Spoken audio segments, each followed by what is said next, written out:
두아디라 교회를 향한 우리 주님의 메시지가 오늘 무엇인가? 결론적으로 말하면 이기는 신앙인, 이기는 성도가 되라는 얘기입니다. 이기라는 얘기는 뭐겠습니까? 질 수도 있고 지는 사람도 있다라는 이야기죠. 오늘날 저나 여러분들의 싸움은, 우리의 싸움은 혈과 육을 상대하는 것이 아니요. 할렐루야. 나 오늘 아침에 오늘 부부싸움 하고 나왔어. 아침에 우리 자식들 깨고 싸우고 나왔어. 그런 싸움 말고, 그런 싸움은 져도 돼요. 할렐루야. 그런 싸움 굳이 이길 필요가 없습니다. 그러나 우리가 싸워 이겨야 될 싸움은 눈에 보이는 싸움이 아니라, 할렐루야, 이 세상의 어둠의 주관자들, 눈에는 안 보이지만 분명히 존재하는 악한 영과의 싸움에서 우리는 승리해야 됩니다. 할렐루야. 여러분, 마귀는 눈에 보이지 않지만 교묘하게 우리 믿는 사람들의 마음을 속상하게 만드는 거예요. 오늘 예배당에 가려고 마음먹었다가도 아침에 속상한 일이 있어서 발걸음을 돌이키는 사람도 있을 수가 있어요. 이건 뭐예요? 내가 졌다는 얘기입니다. 내가 이겼다는 얘기는 뭡니까? 그런 사단의 교묘한 속임수에서 내가 속아 넘어가지 아니하고, 무슨 소리야? 나는 가리라, 주의 길을 가리라고 굳세게 발걸음을 내디뎌서 오늘 예배당에 나왔다면 우리는 승리한 겁니다. 할렐루야. 왜냐하면 예배당에 우리가 나왔다는 얘기는 하나님을 뵙기 위해서, 하나님을 만나기 위해서 내가 예배자로 부름을 받았지만, 여러분 성경이 이렇게 말씀합니다. 따라합시다. 청함을 받은 사람은 많지만 택함을 입은 자는 적으니라. 여러분 이 시간 저와 여러분 이 시간 앉았다는 얘기는 내가 청함받고 택함을 받았다는 얘기입니다. 할렐루야. 여러분 이 시간 예배당에 나오는 것이 거저 나온 것 같지만 아닙니다. 하나님이 인도해 주지 아니하셨더라면 결코 never 여러분들이 예배당에 나올 수가 없습니다. 하나님이 인도해 주셨기 때문에, 물론 여러분 여러 가지 사연이 있겠죠. 이래저래 해서 저러저래 해서 오늘은 예배당에 나갈 수 없습니다 라는 다양한 그런 이야기들이 있겠지만, 그러나 여러분이 어찌하든 이 시간 나왔다는 얘기는 하나님의 인도하심이 있었다는 얘기입니다. 다른 말로 말하면 내가 하나님의 그 은혜를 입고 있다는 얘기예요. 할렐루야. 여기에 우리는 감사할 수 있어야 됩니다. 할렐루야. 그렇습니다. 여러분 오늘 본문 속에 나타난 예수님은 당신을 스스로가 이렇게 소개하고 있습니다. 오늘 18절 같이 한번 읽어봅니다. 두아디라 교회 사자에게 편지하라. 그 눈이 불꽃 같고 그 발이 빛난 주석과 같은 하나님의 아들이 이르시되. 아멘. 여러분 주님을 이렇게 표현합니다. 그 눈이 불꽃 같고 그 발이 빛난 뭐 같다? 빛난 주석과 같다. 여러분 우리 예전에는 놋그릇 있었잖아. 놋그릇 다 박박 진흙 묻혀가지고 지푸라기로 막 흙 묻혀서 다 닦아놓으면 어떻게 돼요? 반짝반짝 빛나잖아요. 이런 놋그릇처럼 주님을 그렇게 표현하고 있어요. 왜 그러냐? 이 두아디라라는 그 도시는 굉장한 공업도시였고 무역의 도시였고 굉장히 공업과 산업이 굉장히 발달되었던 그런 도시였어요. 이곳에서는 특별히 청동산업과 염색업이 굉장히 발달됐습니다. 여러분 우리가 잘 아는 사도행전 16장에 가보면 사도 바울이 제2차 선교 여행을 통하여서 본격적으로 유럽 지역에 교회가 세워지는 놀라운 역사가 나타나는 그 사건이 기록되어 있는데요. 유럽의 첫 성이었던 빌립보 지역에서 사도 바울이 전도를 하는데, 그곳에서 오늘 우리가 좀 묵을 곳이 없나, 기도할 처소가 없나 라고 얘기했을 때 사도행전 16장 14절에 이렇게 얘기하고 있습니다. 두아디라 출신의 두아디라 지역의 자주장사였던 누디아라는 사람이 자기 집으로 초청을 해서 그 집에서 사도 바울 일행이 묵으면서 기도를 했어요. 그때에 누디아라는 사람은 오늘날로 말하면 이런 겁니다. 저 안동에서 평택으로 시집을 오면 보통 우리는 예전에 이렇게 했어요. 안동댁. 그렇잖아요. 저 경주에서 평택으로 시집을 오면 경주댁 이렇게 얘기했어요. 루디아라는 이름은 이름이기도 하지만 많은 학자들이 이 루디아라는 지역이 어디가 루디아냐면 이곳이 루디아입니다. 루디아라는 지역이 지금 에베소 지역을 이 아시아의 7교회에 있었던 저 지역이 루디아. 그 아시아라는 것은 한국이라 그러면 루디아라는 것은 경기도예요. 그리고 두아디라는 평택이에요. 이처럼 이 루디아라는 것은 빌립보 교회를 설립할 수 있는 그 자기 집을 오픈했던 사람이 루디아 댁인데, 이 루디아 댁이 어디 출신이냐면 두아디라 출신이에요. 두아디라에서 이 사람은 어때요? 이 두아디라 지역에는 흩어져 있던 유대인들이 모이는 회당이 있었어요. 그 회당을 통해서 하나님에 대해서 듣기는 들었지만 아직 예수 그리스도는 몰랐던 겁니다. 그랬는데 사도 바울이 이 두아디라에서 포목장사, 자주 포목점을 열었던 이 루디아가 빌립보 지역으로 이사를 와서 이곳에서 사업을 했던 사람이에요. 그래서 이 사람은 하나님에 대해서 듣고 있었기 때문에 사도 바울 일행이 전도하는 가운데 우리가 좀 묵어서 기도할 처소를 좀 찾는데 없을까요? 라고 했을 때 이 루디아 댁이 자기 집으로 초청을 해서 사도 바울로부터 복음을 전해 듣게 됩니다. 그래서 최초로 세워진 교회가 빌립보 교회입니다. 할렐루야. 자, 이렇게 이 두아디라 지역이라는 것은 이처럼 염색업, 특별히 자주색 염색, 자주색 옷감을 다루는 그 염색업이 굉장히 발달이 되어 있었고요. 그리고 청동 산업이 굉장히 발달되어 있어요. 그래서 예수님께서 지금 자신을 어떻게 표현하고 있어요? 그 발이 빛난 주석과 같은 하나님의 아들이다. 즉 예수님은 누구라고요? 따라서 하나님의 아들. 예수님은 하나님의 아들이셔요. 두 번째, 예수님은 당신을 어떻게 표현하고 있는가? 23절 같이 한번 읽어보겠습니다. 23절, 또 내가 사망으로 그의 자녀를 죽이리니 모든 교회가 나는 사람의 뜻과 마음을 살피는 자인 줄 알지라. 우리 예수님 어떤 분이라고요? 사람의 뜻과 마음을 살피신다. 할렐루야. 여러분 이 시간 우리 예수님이 여러분의 마음을 살피시는 줄 믿습니다. 여러분의 마음 가운데 어떤 고통이 있고 어떤 고민이 있는가를 주님이 아신다는 얘기입니다. 여러분이 그 고통, 그 문제를 주님께 맡길 수 있기를 바랍니다. 어떻게 맡깁니까? 기도로 맡기는 겁니다. 할렐루야. 여러분 아무것도 염려하지 말고 모든 일에 기도와 간구로 너희 구할 것을 감사함으로 하나님께 아뢰라. 할렐루야. 하나님께 맡겨라. 할렐루야. 그러면 모든 지각에 뛰어나신 하나님의 평강이 그리스도 예수 안에서 너희의 마음과 생각을 지키시리라. 마음과 생각을 살피시는 주님, 이럴까 저럴까 여러 가지 고통과 번민과 고민과 갈등 속에 이 시간 예배에 참여할 수도 있어요. 그러나 주님은 분명히 하시는 건 내가 네 마음 안다. 내가 네 생각 안다. 할렐루야. 그 생각을 주님께 맡길 때 주님은 질서 있게 그 생각을 정돈해 주실 줄 믿습니다. 세 번째, 그 주님은 어떤 분이에요? 각 사람의 행위대로 갚아주시는 분입니다. 23절 하반절 보니까 내가 너희 각 사람의 행위대로 갚아주리라. 할렐루야. 우리 예수님은 계시록 22장 12절 말씀에 야 나한테 상이 많이 있거든. 내가 줄 상이 많이 있다. 그런데 그 상이 누구한테 주어지는 줄 알아? 각 사람이 일한 대로 갚아주리라. 할렐루야. 각 사람이 일한 대로 갚아주리라. 어떤 일입니까? 26절 보니까 내 일, 하나님의 일을 하는 자에게 우리 하나님은 일한 대로 갚아주시는 분이에요. 할렐루야. 여러분 하나님에게는 줄상이 많이 있어요. 그 줄상이 많이 있는데 이 줄상이 여러분 신명기 28장 12절에는 하늘에 있는 아름다운 보고를 열으사 보물창고가 있다는 겁니다.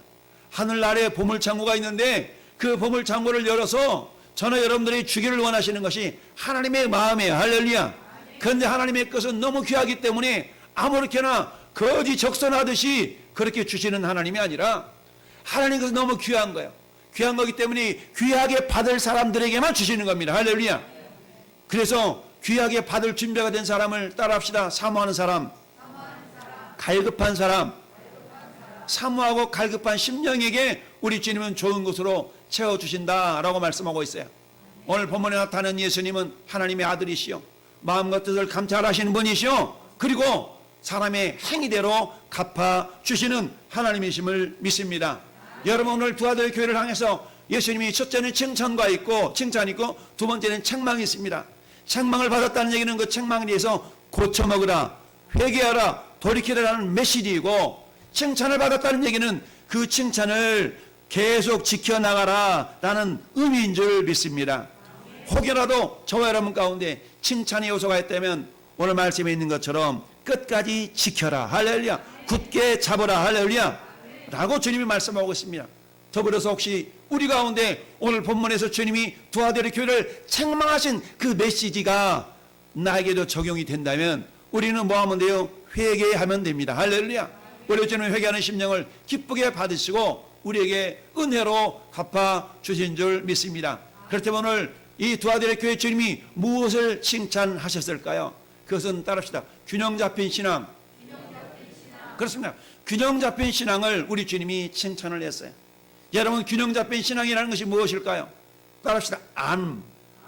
안다는 안과 이 발음이 그렇죠? 안다는 것과 행한다는 것. 할렐루야. 따라합시다. 알미 삶으로. 그렇습니다. 알고는 있는데 행함이 없다면 이 신앙은 죽은 신앙이다라고 성경은 말씀합니다. 나더러 주여 주여 하는 자마다 나 천국에 들어갈 것이 아니라 하늘에 계신 아버지의 뜻대로 어떤 자라야? 행하는 자라야 들어간다라고 말씀하고 있습니다. 할렐루야. 무슨 말씀입니까? 균형 잡힌 신앙이라는 것은 나라는 존재가 내가 어떤 존재인가? 나는 하나님의 자녀입니다. 나는 하나님의 사람입니다. 할렐루야. 그렇다면 하나님의 사람이라는 얘기는 하나님의 사람으로서의 삶을 살아갈 때 비로소 그 사람이 하나님의 사람인 것을 알 수가 있습니다. 이것은 무슨 의미냐면 being이라는 존재가 doing이 될 때 이 사람에게는 균형 잡힌 신앙인이라고 얘기할 수가 있습니다. 세상 사람들이 예수 믿는 사람들을 책망하고 비아냥거릴 때 예수쟁이들 주둥아리만 살아있어. 여러분 우스갯소리로 그런 얘기 하잖아요. 천국에 가봤더니 사람들이 주둥아리만 천국에 와 있다는 겁니다. 천국에 우리 온 몸이 다 가야 되는데 입만 와 있더래요. 입만 둥둥 떠가지고 천국에 가 있다는 얘기입니다. 무슨 말입니까? 나라는 존재가 예수 믿는 사람이라면 말은 하는데 행함이 없다는 얘기입니다. being은 있는데 doing이 없다는 얘기예요. 이런 모습을 사도 바울은 아들과 같은 디모데에게 그렇게 얘기합니다. 디모데야, 야, 내가 너에게 성경 읽어주었지? 예. 그 성경에 뭐라고 기록되어 있디? 모든 성경은 하나님의 감동으로 된 것으로 교훈과 책망과 바르게 함과 의로 교육하기에 유익하니.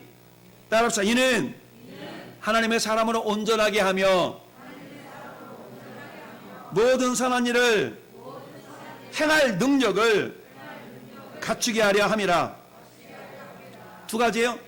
하나님의 사람으로 온전하게 한다는 얘기는 being의 문제입니다. being, 존재. 난 이런 존재야. 그래? 그렇다면 하나님의 존재, 하나님의 사람은 어떠해야 되는데 이 사람은 모든 선한 일을 행할 능력을 갖추게 해서 선한 일을 행하라는 얘기입니다. 할렐루야. 따라서 저와 여러분들이 이처럼 균형 있는 신앙인에 대해서 오늘 요한인을 통하여 우리 예수님이 말씀하고 있는데 두아디라 교회 성도들은 균형 잡힌 신앙인이 되었다라는 얘기입니다. 그렇다면 어떤 균형 잡힌 신앙인이었어요? 19절에 나타나 있어요. 우리 19절을 같이 한번 읽어볼까요? 내가 내 산업과 사랑과 믿음과 섬김과 인내를 아노니 내 나중 행위가 처음 것보다 많도다. 아멘. 이 두아디라 교회 성도들에게 있어서 균형 잡힌 신앙이라는 건 이겁니다. 따라서 사랑과 믿음의 기초 위에 섬김과 인내의 삶이 열매로 맺혔습니다. 그렇습니다. 여러분 여기서 빙의 문제는 사랑과 믿음이 있었다는 얘기입니다. 사랑과 믿음이 있는 가운데 그 사랑과 믿음을 근거로 해서 뭐가 나타났다고요? 섬김과 인내의 열매가 맺혀졌다라는 얘기입니다. 여러분 섬기기는 섬기는데 마지못해 어쩔 수 없이 이렇게 섬길 수도 있어요. 왜 이렇게 얼굴이 찡그리고 있어? 그냥 이건 뭐예요? 마지못해 한다는 거거든요. 우리 주님은 저와 여러분들이 교회에서 어떤 일을 행하든지 기쁨과 감사함으로 행하기를 원하십니다. 이러기 위해서는 뭐가 있어야 된다고요? 내 안에 사랑이 있어야 됩니다. 이 사랑은 하나님을 향한 사랑이요 이웃을 향한 사랑이어야 되는 줄 믿습니다. 오늘 주방에서 점심을 맛있게 준비했어요. 우리 권사님이 땀을 빼빼 흘리면서 준비하시는데 그때 어때요? 왜 내가 이걸 맡아가지고 이런 마음으로 하지는 않았을 거예요. 기쁨으로 내가 이 섬기는 이 수고로움을 통해서 우리 성도들이 맛있게 먹는 것을 얼마나 기쁠까? 막 상상을 하면서 아무개 성도는 이렇게 비벼가지고 이렇게 맛있게 먹는데 저 성도는 이렇게 맛있게 먹는데 라는 마음을 가지고 식사를 준비했을 줄로 믿습니다. 이게 사랑이잖아요. 그 사랑의 모습이 뭘로 나타났다고요? 섬김으로 나타나는 겁니다. 할렐루야. 이처럼 사랑의 기초를 가지고 섬김의 열매로 맺혀지는 것이 균형 있는 신앙의 모습입니다. 그냥 견뎌, 그냥 참어. 어떻게 참으라고, 어떻게 견디라고. 여러분 무작정 견디는 것은 무식한 겁니다. 무작정 견디는 것이 아니라 믿음을 가지고 견디는 겁니다. 할렐루야. 우리 하나님은 아브라함을 통해서 약속하셨습니다. 아브라함아 내가 너를 통해 많은 민족의 조상이 되게 할 터인데 그때 아브라함은 나이가 75세였고 부인 사라의 나이는 65세였어요. 무슨 소리예요? 내 마누라는 이미 경수가 끊어져서 여자 노릇 할 수도 없는데요. 그럼에도 불구하고 하나님은 7번씩이나 아브라함에 나타나서 언약을 맺으셨어요. 내가 너를 통해 행한다니까, 내가 너를 통해 한다니까. 할렐루야. 아브라함이 이것을 믿으니 하나님의 의로 여기셨더라. 창세기 15장을 보니까 아브라함이 결국 하나님 말씀을 믿었다고 그랬어요. 믿으니 이것을 의로 여겨주셨다고 그랬습니다. 할렐루야. 사람이 마음으로 믿어 의에 이르고 입으로 시인하여 구원에 이른다. 주님, 당신이 이룰 줄 내가 믿나이다. 할렐루야. 그럴 때 하나님께서는 아브라함을 통해 마침내 100세의 이삭을 낳게 하신 줄 믿습니다. 100세, 75세에서 100세까지는 25년이에요. 25년의 세월을 뭐 하는 거예요? 언제 주님의 약속이 이루어질려나, 언제 주님이 주실려나. 믿음이 없었다면 인내할 수가 없었을 겁니다. 그러나 믿음이 있었기 때문에 인내할 수가 있었던 겁니다. 이처럼 균형 잡힌 신앙이라는 것은 참아, 우리 집사님 참어. 어떻게 참으라고? 참어, 그래도 참어. 무작정 참어. 아니요, 무작정 참는 것이 아니라 하나님의 약속을 부여잡고 믿음으로 인내하는 것입니다. 할렐루야. 저는 여러분들에게 오늘 또 균형 잡힌 신앙이 있기를 바랍니다. 여러분 사랑과 믿음의 기초 위에 여러분 섬김과 인내가 나타날 수 있기를 바랍니다. 여러분 사도 바울은 또 에베소 교회를 향해서 이렇게 말씀하고 있습니다. 우리가 다 하나님의 아들을 따릅시다. 믿는 것과 아는 일에 하나가 되어. 그렇습니다. 우리가 하나님 아들 예수 그리스도를 믿는 것과 아는 일에 하나가 되어 온전한 사람을 이루어 그리스도의 장성한 분량이 충만한 데까지 이르리니. 할렐루야. 여러분 믿는 것과 아는 것. 믿는다라는 것은 어때요? 나는 그런 존재라는 얘기예요. 나는 믿는 사람이라는 얘기입니다. being의 문제예요. 아는 거라는 것은 뭡니까? 그저 지식적인 알을 말하는 것이 아니라 경험을 통하여 하는 것입니다. 이 알이라는 것은 내가 행동을 통하여 하는 것입니다. 이건 doing을 말하는 것이죠. 내가 믿는다면 믿는 대로 행하는 사람이 균형 잡힌 신앙인 줄로 믿습니다. 여러분 전에 여러분들이 예수를 믿습니까? 그렇습니다. 믿는 자는 믿는 대로 행하는 삶이 나타날 때 이 사람을 균형 잡힌 신앙인이라고 이야기할 수가 있습니다. 오늘 성경 두아들의 교회 성도를 향해서 주님이 칭찬하시는데 첫 번째 칭찬은 균형 잡힌 신앙인으로서의 모습을 칭찬하고 있습니다. 사랑하는 성도 여러분, 저는 여러분들에게도 빙과 두잉이 균형 잡힌 그런 믿음의 삶이 있기를 바랍니다. 사랑과 믿음을 통하여서 섬김과 인내의 열매가 맺혀질 수 있기를 바랍니다. 두 번째 주님은 무엇을 칭찬하셨다고요? 따라합시다. 성장하는 신앙. 성장하는 신앙입니다. 여러분 어머니가 자녀를 낳았습니다. 자녀를 낳아서 1살, 2살 젖을 먹이면서 아이를 키웁니다. 그런데 이상합니다. 2살, 3살을 먹어도 걸음마를 할 줄을 몰라요. 4살, 5살이 돼도 말을 못해요. 이 자녀는 어머니에게 근심이 될 겁니다. 이 자녀를 데리고 병원에 갔더니 이런 질병 저런 질병 이런 장애 저런 장애 있다라고 여러 번 진단을 내려봅시다. 얼마나 부모의 마음에 안타까움과 아픔이 있겠습니까? 어떻게 해서든 이 자녀가 4살 또래에 맞게 5살 또래에 맞도록 내 자식을 이렇게 길러가야 되는데 라는 그런 부모의 마음에 안타까움이 있지 않겠어요? 마찬가지입니다. 저는 여러분들이 예수 딱 믿었다면 어린아이예요. 예수 믿고 1살 2살에 지나갑니다. 그때부터 우리 믿음이 자라가는 겁니다. 그렇다면 우리 믿음은 어디까지 자라가야 됩니까? 우리 믿음은 예수 그리스도의 장성한 분량에 이르기까지 자라가야 됩니다. 여러분의 신앙의 성장이 멈춰졌다는 얘기는 내가 병들었다는 얘기예요. 내가 죽어가고 있다는 증거일 수가 있습니다. 여러분 작년보다 올해가 내 신앙의 성장이 있음을 여러분이 느끼십니까?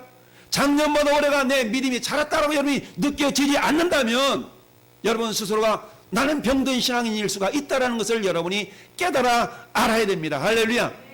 여러분 작년 내가 성경을 매일같이 읽었는데 올해 성경을 뜸뜸 읽고 있다. 나는 병든 신앙인이요 성장하지 못하는 신앙인입니다. 작년 내가 매일같이 주의를 목숨처럼 지키며 주의를 지키리라 이렇게 했는데 오늘날에는 코로나 핑계를 대고 예배를 드리는 동 마는 동 하고 있다면 내 신앙은 성장하는 신앙이 아니라 내 신앙을 퇴보하고 있는 신앙이라는 사실이요. 이 모습은 주님의 칭찬이 아니라 주님의 책망의 요소가 될 수가 있다는 사실입니다. 사도 바울은 에베소 교회를 향해서 에베소 4장 13절 14절 이렇게 얘기합니다.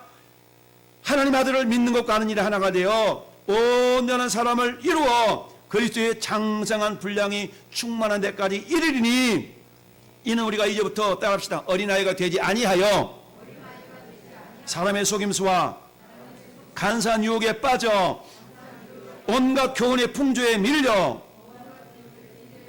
요동하지 않게 하려 함이라. 여러분, 요동하는 신앙이라는 것은 성장하는 신앙이 아니라는 거예요. 어린아이 신앙이라는 얘기입니다. 어린아이 신앙은 어때요? 걸핏하면 이리 자빠지고 저리 자빠지고, 이게 어린아이 신앙입니다. 어른 신앙은, 장성하는 신앙은 어때요? 돌불에 걸려서 넘어진다 할지라도, 무릎이 깨져서 피가 난다 할지라도 털털 털고 일어설 줄 아는 신앙이 장성한 신앙이요, 성장하는 신앙이요, 어른의 신앙인 줄 믿습니다. 이처럼 도와드려 교회 성도들 향해 주님이 두 가지의 칭찬은, 너희들의 신앙이 뭐하고 있다? 내 나중행위가 처음보다 많도다. 내 나중행위가 처음보다 많도다. 여러분, 작년보다 올해가 여러분의 믿음의 덕도 성장할 수 있기를 바랍니다. 여러분, 올해보다 내년에 내 신앙의 덕도 성장해 갈 수 있는 여러분의 몸부림이 있기를 바랍니다. 우리 주님이 두 가지 칭찬이 있었던 것처럼 저와 여러분들을 향해서도 두 가지 칭찬이 있기를 바랍니다.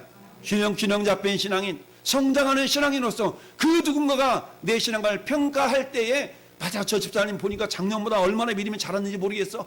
저 집사님 보니까, 저 성도님 보니까, 야, 작년보다 올해가 믿음이 부쩍부쩍 자란 것 같아. 할렐루야. 이런 칭찬이 있기를 예수님 여러분 축원합니다. 여러분, 두 번째, 예수님의 책망이 있는 교회에서, 여러분, 칭찬은 한 절이었지만 책망은 쫙 5절이나 걸쳐서 주님이 책망을 하고 있습니다. 그런데 그 책망의 메시지가 크게 두 가지로 나눠지는데요. 첫 번째, 따라합시다. 현대판 이세벨의 유혹에 빠졌다.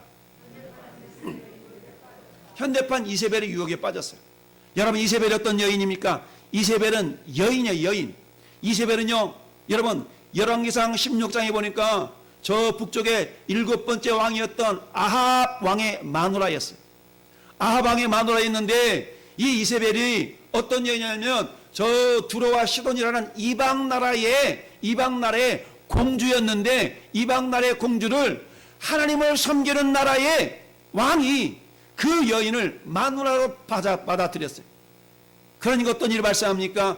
자기 부인 이세벨이 섬겼던 바알신, 아세라신, 이런 신들을 그대로 가지고 이스라엘 땅에 들어왔습니다.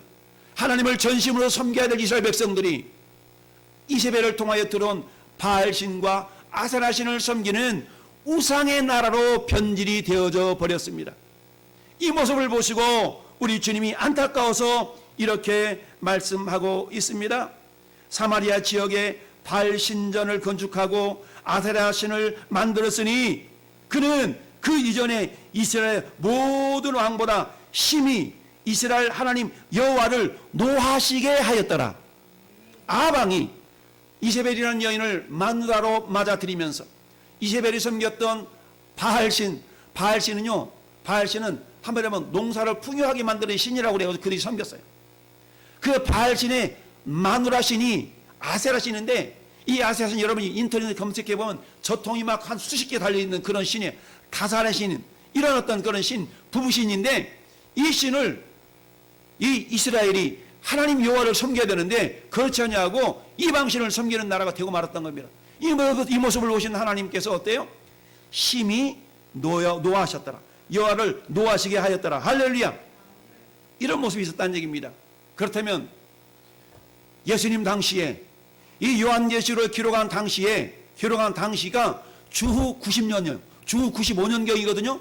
그런데 저 이세벨이 있었던 당시는 주전 800년경이에요.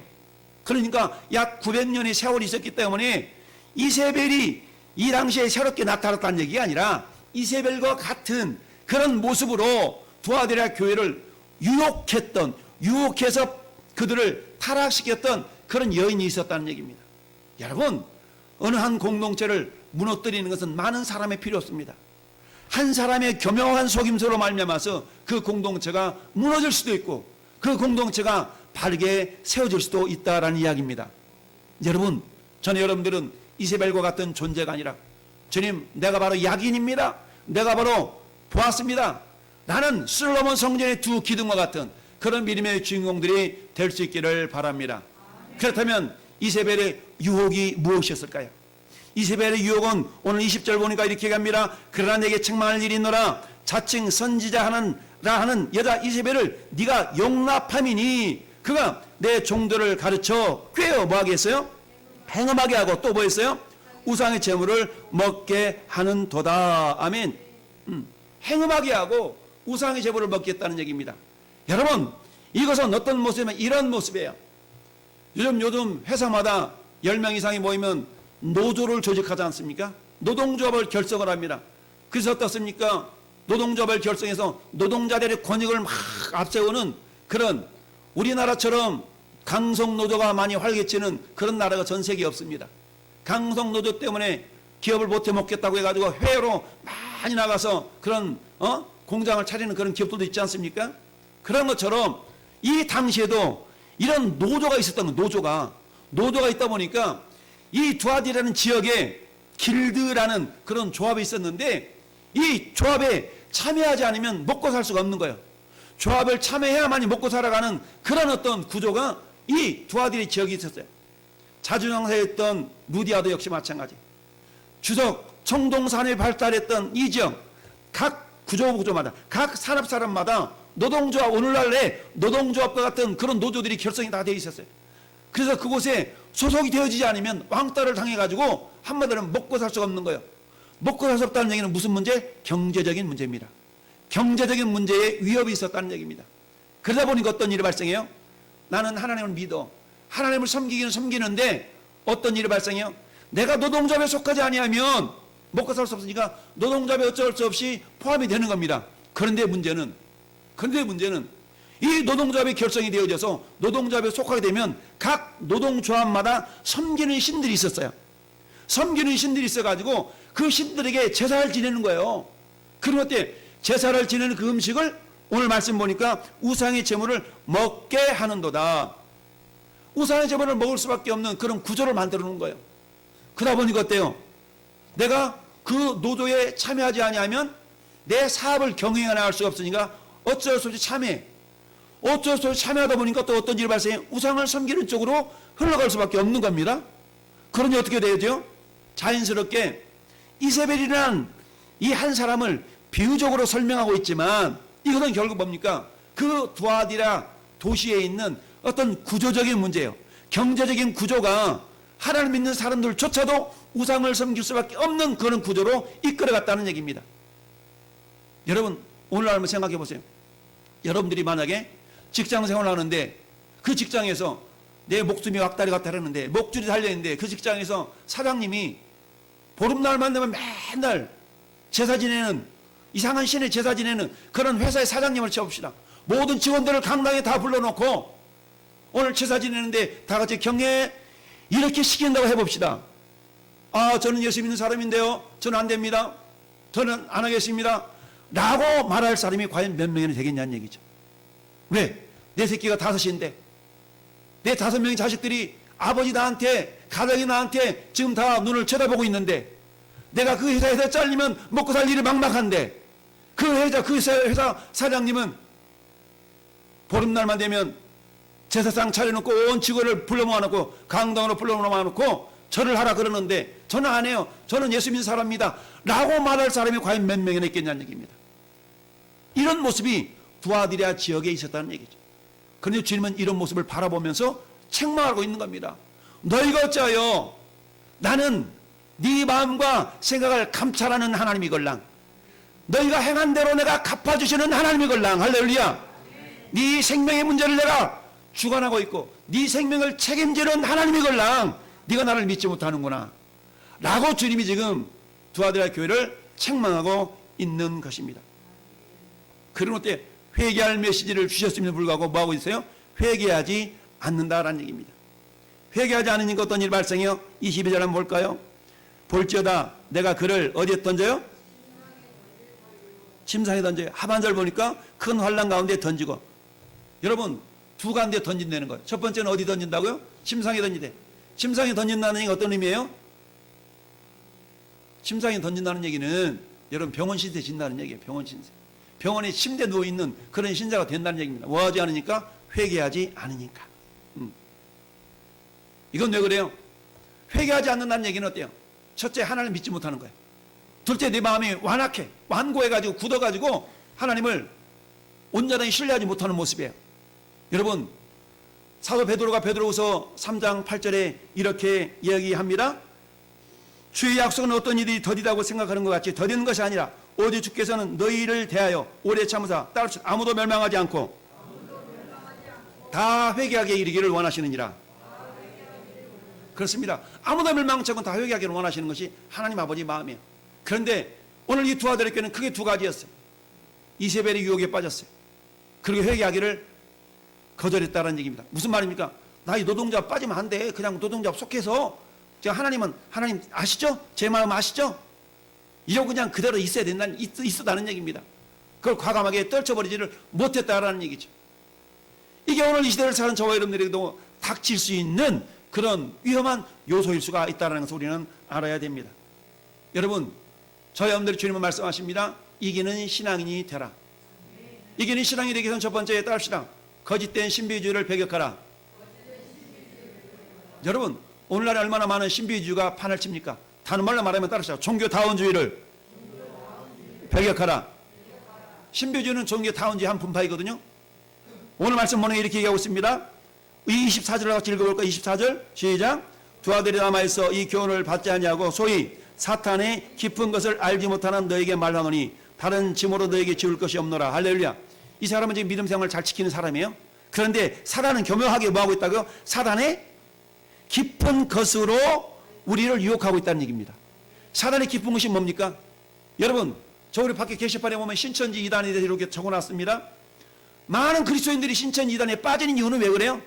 기존 교회에서 깨우쳐지지 않는 것을 교묘하게 달콤한 사탕과 같은 모습으로 해석해 주기 때문입니다. 물론 그 해석이 바른 건 아니에요. 그러나 인간의 입맛에 가장 달콤하게 다가서는 그런 모습으로 해석해 주기 때문에 많은 그리스도인들이 거기에 빠진다는 얘기입니다. 할렐루야. 이것을 뭐라고 표현하고 있다고요? 사탄의 깊은 것이라고 지금 성경은 해석하고 있습니다.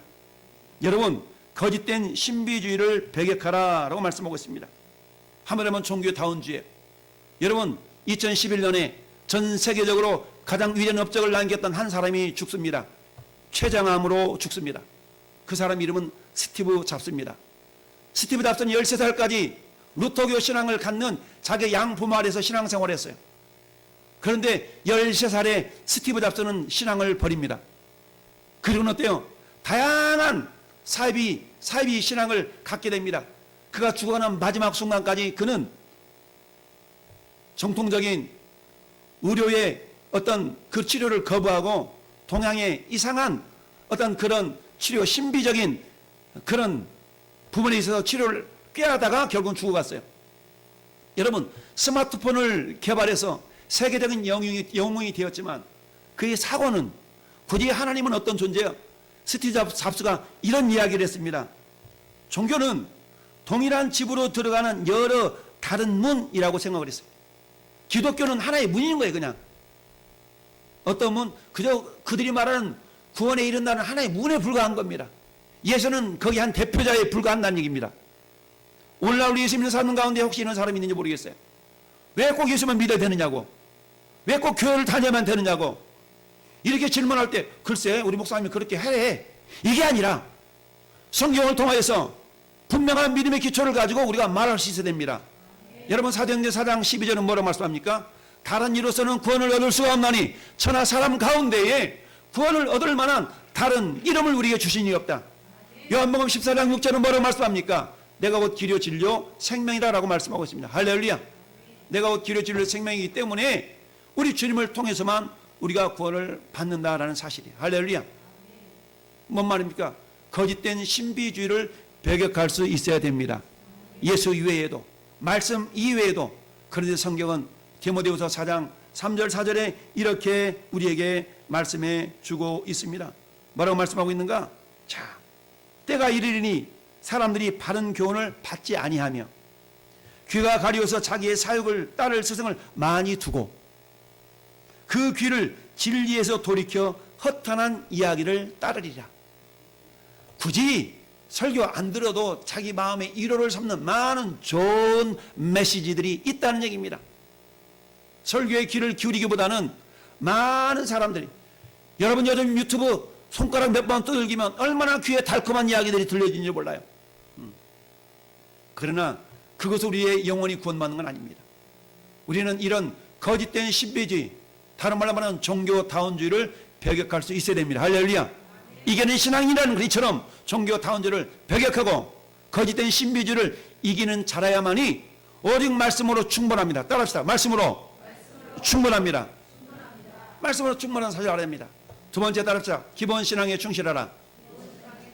그렇습니다. 기본 신앙에 충실해야 됩니다. 25절 뭐라고 말씀하고 있어요? 다만 너희에게 있는 것을 내가 올 때까지 굳게 잡으라. 너에게 있는 거 기본이에요. 이 기본은 아까 우리 19절에 뭐요? 내 사랑과 믿음과 섬김과 인내를 말하는 겁니다. 균형 잡힌 신앙 아니겠어요? 세 번째, 이기는 신앙이 되기 위해서는 뭡니까? 따라서 끝까지 죄를 지켜라. 목사님, 저 내년에는 교사 안 할래요. 목사님, 내년에는 저 집사 안 할래요. 내 마음인 거야, 내 마음. 근데 성경 뭐라고 말씀하고 있어요? 끝까지 주의 일을 지키라. 나에게 주어진 직분, 나에게 주어진 사명, 이 사명을 통해서 주님의 일을 하는 겁니다. 할렐루야. 주님의 일의 궁극적인 모습은 뭡니까? 영혼 구원이거든요. 내가 섬기는 섬김을 통하여 궁극적인 영혼 구원의 씨앗으로 우리가 쓰여질 수 있는 겁니다. 할렐루야. 근데 이 일을 어때요? 우리는 내가 그냥 하긴 하는데 그냥 내년에는 안 할래. 목사님 내년에는 그냥 쉴래요. 그러지 말라는 얘기예요. 따라서 끝까지 주의 일을 지켜라. 끝까지 주의 일을 지켜라는 얘기입니다. 이런 사람이 주님이 주시는 복이 있습니다. 이건 성경을 찾아봅시다. 계시록 저 뒤에 20장 6절. 저 뒤에 20장 6절을 쳐다봅시다. 이기는 자에게 주님이 어떤 복을 주시는가? 계시록 20장 6절. 찾으면 아멘. 합독합시다. 저처의 부활에 참여한 자들은 복이 있고 거룩하도다. 둘째 사망이 그들을 다스리는 권세가 없고 도리어 그들이 하나님과 그리스도의 제사장이 되어 1000년 동안 그리스도와 더불어 왕노릇하리라. 아멘. 1000년 동안 뭐 한다고요? 어떤 자가? 이기는 자가. 근데 이기는 자의 삶의 모습은 어때요? 끝까지 주의 일을 지키는 자라는 얘기입니다. 사도 바울이 부활장인 고린도전서 15장 마지막 절 58절에서 그러므로 살아난 자들아 너는 견실하며 흔들리지 말고 항상 주의 일에 더욱 힘쓰는 자들이 되라. 이는 너희 수고가 주 안에서 뭐하지 않는 줄 헛되지 않는 줄 내가 압니다. 할렐루야. 오늘 결론을 맺습니다. 우리 같이 한번 선포합시다. 이기는 신앙은 만국을 다스리는 권세를 받고 영원한 하나님의 나라에서 예수님과 함께 별과 같이 영광을 누리는 성도가 됩니다. 아멘. 다시 한번 읽습니다. 시작. 만국을 다스리는 권세를 받고 영원한 하나님의 나라에서 예수님과 함께 별과 같이 영광을 누리는 성도가 됩니다. 아멘.